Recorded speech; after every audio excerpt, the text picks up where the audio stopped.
Today's gospel begins and ends with amazement. Amazement can result from a couple of causes. Sometimes we are scandalized, and sometimes we're impressed. Amazement can lead in a religious context to belief or unbelief. And we might find ourselves saying, "Isn't this amazing? Like, I believe it. I believe it with my whole being." Or we might say, "This is too much. I can't accept this. No way. That can't be possible." In the gospel, we encounter the last scenario. First, those who hear Jesus and who know him were amazed, were astonished, Mark says, at what he said and what he did. And then, a short time later, Mark tells us that Jesus was amazed at them, mostly at their lack of faith. Mark tells us that Jesus was in his native place, and the people who were there, his family and his native people, his neighbors, his crowd, they were astonished. And they seemed to be in a sort of accepting and affirming frame of mind. And then they remember, well, he's one of them. They remember the familiarity. "We know him," they say. "Isn't he the carpenter, the son of Mary? Why, he's one of us." And we might think their next line would be, "It's great. It's great to have someone from us doing these things." But no, they rejected him, Mark tells us, which fits into the theme of Mark's gospel in a sort of backdoor kind of way. For Mark, Jesus brings into ordinary situations and into the lives of ordinary people the extraordinary power and grace of God. The surprise of Jesus' family and neighbors is, how could the word and the work of God take root in the midst of people like us, including him, the carpenter's son? This is too much. This can't be possible.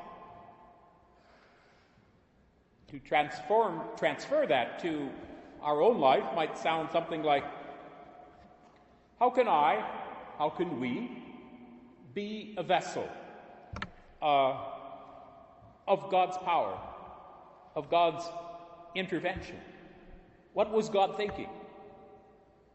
I'm just so-and-so's son, so-and-so's daughter. No, not me. I don't think it could be me. And I look around at the rest of you, and I don't think it could be you either. And I'm definitely not you. How could this happen? I believe we live in the midst of prophets all the time. Look at the recent statements of Pope Francis and the reaction by some who said, "What would a pope know about the environment? Where is he coming from? What is he thinking? He's a pope. What would he know about this sensitive, human, moral, theological, spiritual, biblical issue?" Ezekiel, in the first reading, the prophet that God sends to his own people, a people whose face and heart was hardened, didn't want to go.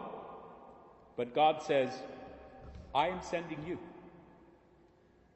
Because it is God who chooses and who sends the prophets like Ezekiel and like us. It is God, through Jesus, who sends us to do the work of God and to speak the word of God. Only when we believe will this grace of God take root in us. There is a saying in theology that grace builds on nature. And I think that means that the grace of God comes into the natural setting of creation and creature and becomes something new and grace-filled, not only because of God, but through the readiness of the receiver and the power of the Spirit. Maybe the amazement of Jesus was at that lack of openness, that lack of acceptance, not only of him, but of themselves. Was their lack of faith in believing who he was, or was it in believing who they were, or who they could be?